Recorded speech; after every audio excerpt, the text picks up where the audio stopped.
A continuación presentamos el material más importante del mundo, el descubrimiento del Arca de la Alianza y las pruebas que contiene.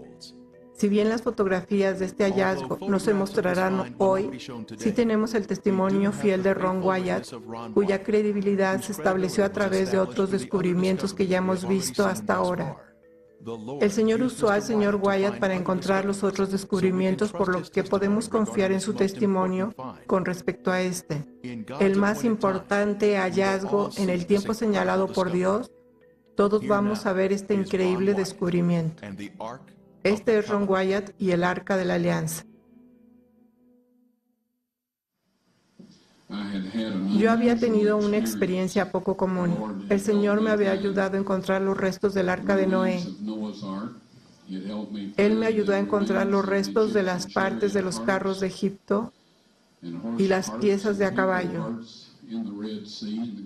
y los utensilios de la gente en el Mar Rojo, en el Golfo de Acaba. Y yo había ido a Oriente Medio con mis hijos y nos habíamos entrenado en buceo con escafandra, e íbamos a conseguir algunas de las partes de los carros. En mi descuido, el sol me quemó hasta el punto que mis piernas y mis pies se hincharon y todo esto. Y no pude usar mi equipo de buceo. Yo estaba en Jerusalén cojeando y sintiéndome muy adolorido,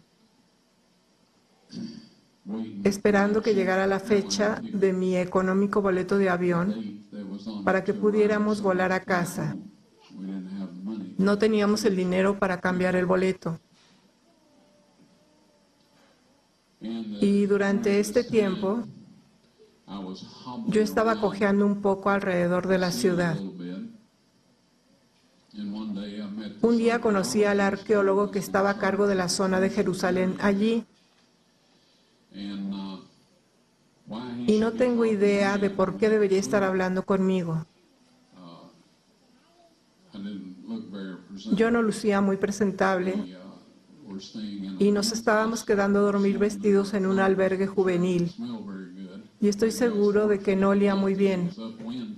Tal vez tuve la suerte de que él se encontraba contra el viento o algo así. Nos enfrascamos en una conversación y le conté lo del Arca de Noé y le expliqué cómo se construyeron las pirámides, y eso pareció llamar su atención. Así que dijo: he estado haciendo algo de investigación a lo largo de este acantilado aquí. ¿Te importa venir conmigo y darle una mirada y ver qué te parece? Así que me encontré caminando y estas eran ruinas romanas y restos. Y de pronto mi mano izquierda señaló un mugriento agujero en la roca donde había basura, 2 gatos muertos, digamos, cosas desagradables. Y mi boca dijo: esa es la gruta de Jeremías y el Arca de la Alianza está ahí. Este hombre dijo: eso es maravilloso. Dijo: le dejaremos excavar ahí y le proporcionaremos un lugar para quedarse, su comida, su lavandería. Puedo entender por qué dijo lavandería.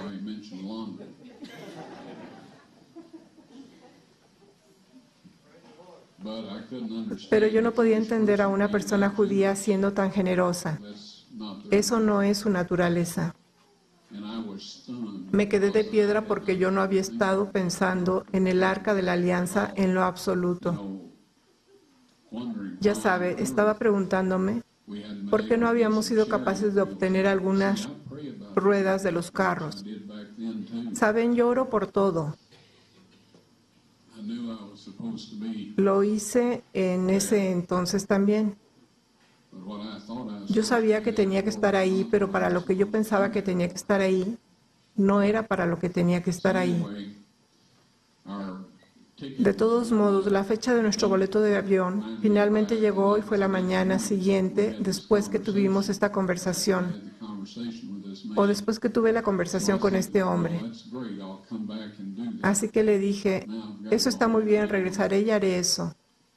Ahora tenía que ir a casa y hacer algunos preparativos. Así que me fui a casa preguntándome por qué sería posible que el Arca de la Alianza estuviera en ese lugar. Leí en el capítulo 25 de Segunda de Reyes, donde dice que toda la ciudad estaba rodeada por un muro de asedio. Así me persuadí de que el Arca del Pacto estaba en ese lugar. porque sabía que alguna fuerza sobrenatural había utilizado mi brazo y mi voz. Cuando sucedió por primera vez, no sabía cuál era esa fuerza. Y se nos instruye para juzgar a los espíritus, para ver si son de Dios.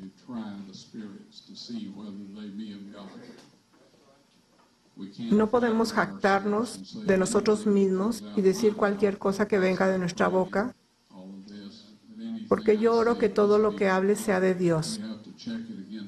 Tenemos que comprobarlo con la ley y el testimonio, independientemente de dónde proceda, aún de nosotros mismos. Ahora bien, lo que descubrí cuando empecé a excavar hacia abajo esa pared del acantilado, en primer lugar descubrí los recortes en la pared del acantilado, donde se habían colocado los letreros: Jesús de Nazaret, Rey de los Judíos.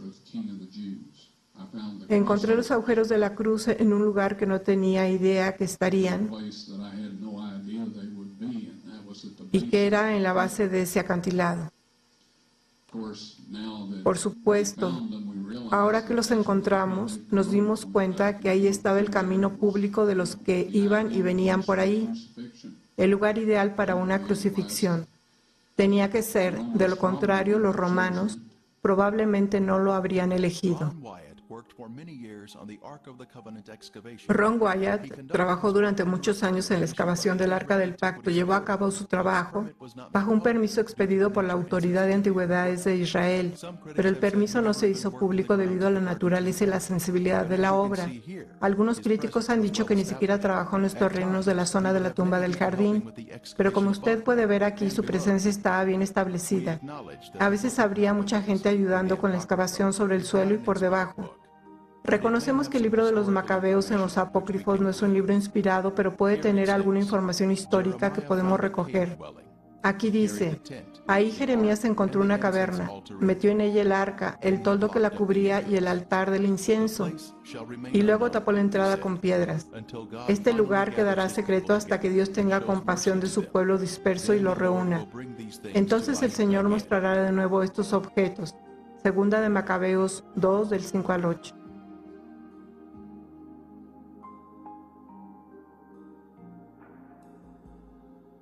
Ahora, cuando Cristo murió y la tierra tembló y las rocas se partieron, se formó una grieta a la derecha y hacia abajo de toda la cara del acantilado, pasando por el lado izquierdo del orificio de la cruz, y la piedra se abrió.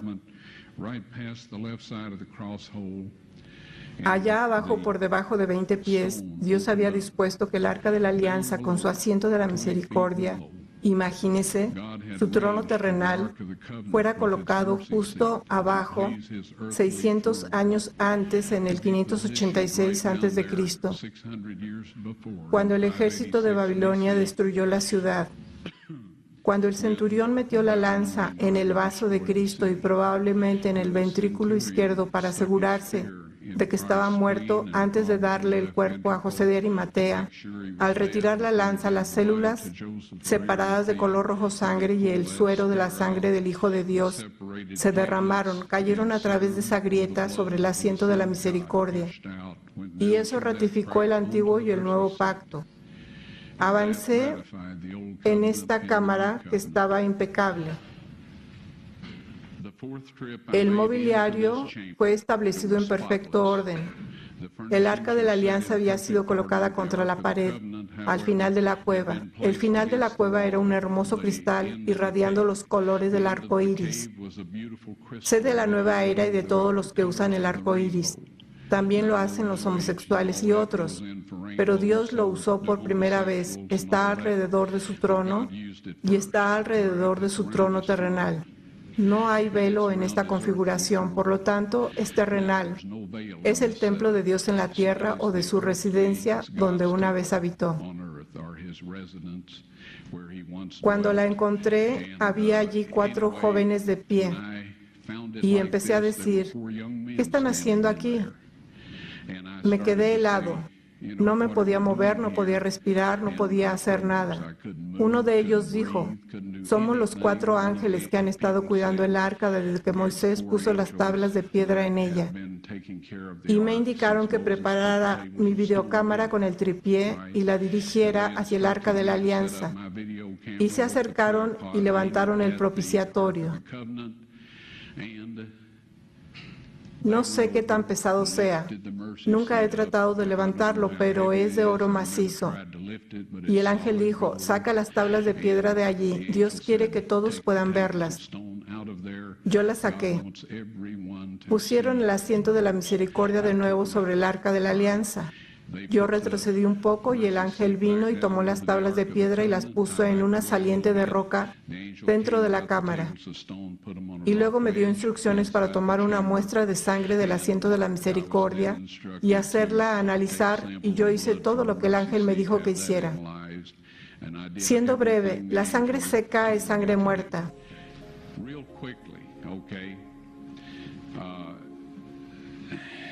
Todo el mundo lo sabe.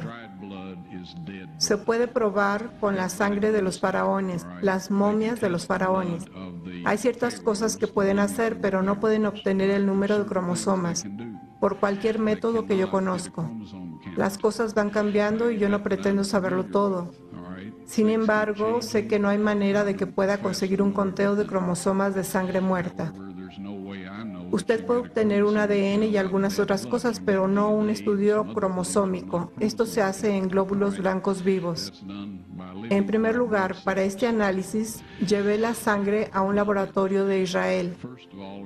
Pregunté a algunas de las personas con quienes trabajo en antigüedades dónde encontrar un laboratorio que hiciera el trabajo fiable y me dijeron tal y tal.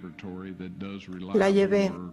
Solo dije, por favor examine esta sangre y dígame lo que usted me pueda decir al respecto. Dijeron, vamos a reconstituirla, vamos a ponerla en solución salina normal y la mantendremos a la temperatura corporal durante 72 horas con agitación suave. Ese es su negocio y es grandioso.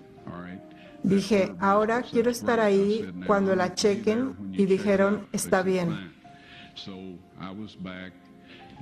Así que yo estaba de vuelta, la checaron y dijeron, es sangre humana, podemos decir eso. Hicieron cualquier prueba que necesitaran hacer y entonces dije, tomen algunas de las células blancas de la sangre y pónganlas en un medio de cultivo y manténganlas a la temperatura corporal por 48 horas. Y ellos dijeron, eso no servirá de nada porque es sangre muerta. Les dije, ¿podrían hacer eso por mí? Y ellos dijeron, está bien, vamos a hacerlo. Así que dije, quiero estar aquí cuando vayan a examinarla. Así que regresé, ellos la sacaron, la examinaron con un microscopio y el técnico llamó al otro de por allá, después llamaron al jefe de allí y estaban hablando en hebreo a 1000 por minuto. Por un momento me miraron y dijeron, señor Wyatt, esta sangre humana solo tiene 24 cromosomas. Todas las personas tienen 46, o sea, 23 de su madre y 23 de su padre. 22 autosomas de su madre y 22 autosomas de su padre. Usted recibe una X de su madre y puede recibir una X o una Y de su padre. Esta sangre tenía 23 cromosomas del lado de la madre y solo un cromosoma Y. Vea usted, el niño no podría haberse desarrollado si no tiene los autosomas de la madre. Todas sus características físicas se determinaron por parte de la familia de la madre, de sus autosomas. Su masculinidad se determinó por esta única Y que vino de otra fuente, no de un varón humano. Luego dijeron, esta sangre está viva. Y luego dijeron, ¿de quién es esta sangre?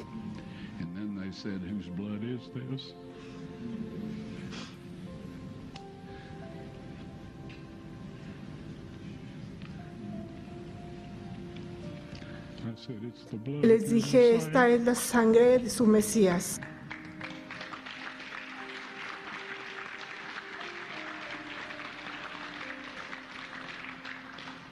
Y les aseguro que la vida de aquellos hombres ha cambiado.